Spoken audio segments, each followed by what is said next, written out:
issues before. You can look up some of the bills that one of the members has introduced and see if the other member ever supports them on that. You know, but I wouldn't mention it unless you know, because sometimes people would come in and say like, oh, you know, Congressman so-and-so feels this way, and we'd be like, great, we hate Congressman so-and-so. So that's not an argument in your favor. All right, so let's talk quickly about some follow-up stuff, and then the remaining fabulous prizes will be distributed at the end of the session. Some ideas for what you want to do at home. So site visits. Actually having them come and see something specific in the community is critical. How many of you have done, you mentioned you've done this, you've had legislators come, or staff people. Don't forget the staff people, they're really important.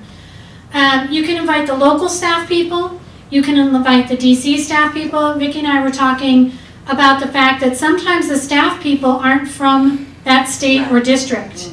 And the reason is again, not because the legislator doesn't respect his or her district, but because they try to get a mix of people, some of whom know the district and some of whom know Washington, D.C. Because you got to have both if you're going to be effective. So you may have staff people who know Washington, D.C., but not the district.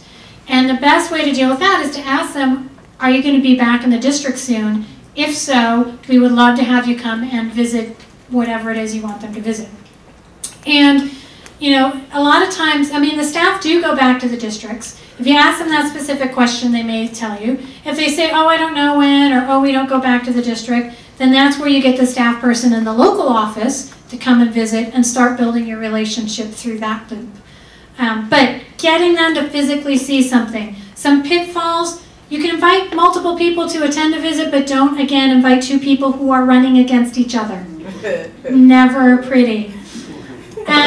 You'll be, after the visit, you'll be really surprised at what interested them, because you see these things on a daily basis, but they don't. So if you have like a technology center you're setting up, or you've got a clinic in one of the projects that you work in, or you've got, you know, some units that have the Healthy Homes initiatives. I mean, if you've got any of those things, they don't know that's going on. They don't know you're providing that. I mean, they have a very specific view of public housing authorities, which we all know, which we're trying to change. But they need you to show them those interesting, innovative things. And if you have something shiny, they love shiny things. And if you have something where they have to wear like a special little suit and like a hard hat, like a construction project, they love that. So try and figure out what kind of cool things you can show them along those lines. Yes, photo ops. No, it's true. The invitation process. The invitation process is long and boring and frustrating. You will send in a communication. You will call them. Usually you send it to the district scheduler if you're trying to get if you're calling the staff, usually that's easier. But if you're trying to get the member of Congress, you send it in, you call a week later, you say, hey, did you get my invitation? The scheduler say, I have no idea what you're talking about. You'd be like, okay, I'll send it in again. You send it in again. You call, you say, hey, I just sent it in again, did you get it? And they'll say, I did, I'm not sure where it is. Could you just send it in again, and what will you do?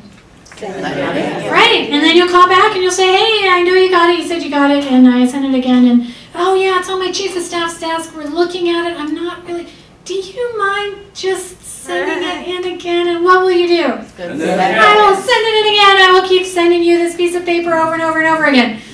And then eventually you will get a response from them. And you have to be flexible, you know, their schedules change or whatever, but you will get a response. Who should attend on your end? Real people, the people who benefit from the services you provide. Good example of this is I was visiting with a housing authority in Portland that provided a home for runaway youth. And so many of you are familiar with this. These are the kids who come from horrible, horrible backgrounds. They've run away. You don't want to send them back to their homes because they're awful places.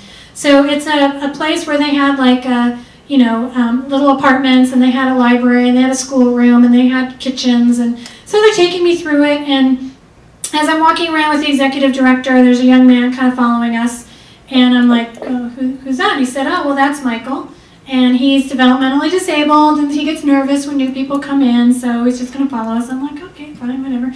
So we're walking around, and at the end, we're talking about different grants available from HUD or whatever, and I'm like, okay, well, we'll figure out if we can do something. And as I'm leaving, Michael comes up to me, and he hugs me, and he's like, "Thank you so much for coming." And I'm like, "You're welcome." And it was funny because you know the executive director just said, like, follow us around and then hug the lady at the end. But it really made an impression on me as to the real people that were impacted by the services. He was really listening to you, though. Huh? That kid was probably really... He really was, yeah. I mean, I joke about it. No, I mean, he was. I mean, it was a really good example, though, of how a real person really gave me a strong impression of what the services were that were provided. Logistics, you're responsible for every single logistic. You're responsible for making sure it doesn't rain. Pretty much everything. Recording the event, just make sure that you've got someone who's taking notes, who's doing some of those photo ops. I do think they're important. If you're going to invite the media, make sure that you have warned the legislator ahead of time because they hate it when the media just shows up. But make sure you've got a mechanism for recording the event. Town halls. Town halls are when the legislator is back in the district and he or she is scheduling their own like community kind of forum thing. And people tend to think, well, town hall is not really a good use of time. You know, it's just a bunch of people in the community standing up, 20 people in a room. The best use of a town hall is what you do before or after. You go a few minutes before, you meet the legislator, you meet their staff person, you put a name, you say, hey, I'm here with the Public Housing Authority. We do this in your community. I have seen constituents go and talk to legislators at town halls and say, oh, I sent in a letter about that piece of legislation I wanted you to consider. And the legislator would be like, wow, I'm not sure that filtered up. Yeah, sure, I'll sponsor that. I mean, I've actually seen that happen. So town halls are very valuable to go to. And if you can do that, meeting it before or after, that's great. Or even just valuable to go to get a sense of what people are talking about in the community. So basically, all you need to do to find out when a legislator is having a town hall, they have them during their district work periods. We used to call them recesses, but we don't because it sounds like they were having too much fun, so now we call them district work periods. And they'll schedule those, you call the district office, you ask when the next town hall meeting is, and they will tell you. They used to have them posted, but after the really unfortunate incidents in Arizona with Representative Giffords, they can't really publicize them too much, which is really sad.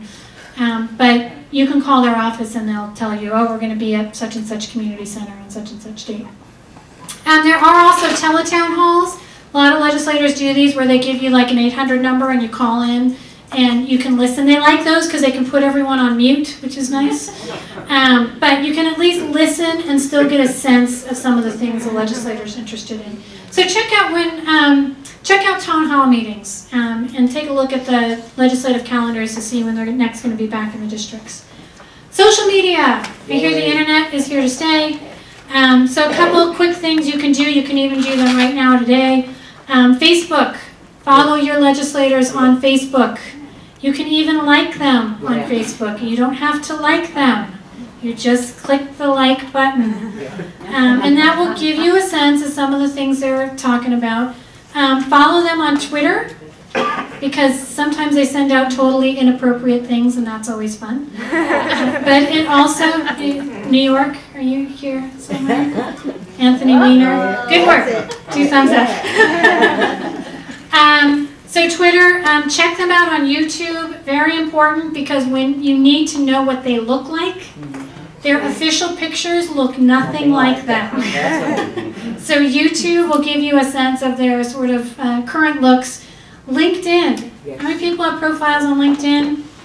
Look at your LinkedIn profile. Type in the name of the legislator you're meeting with. See who has relationships with that person.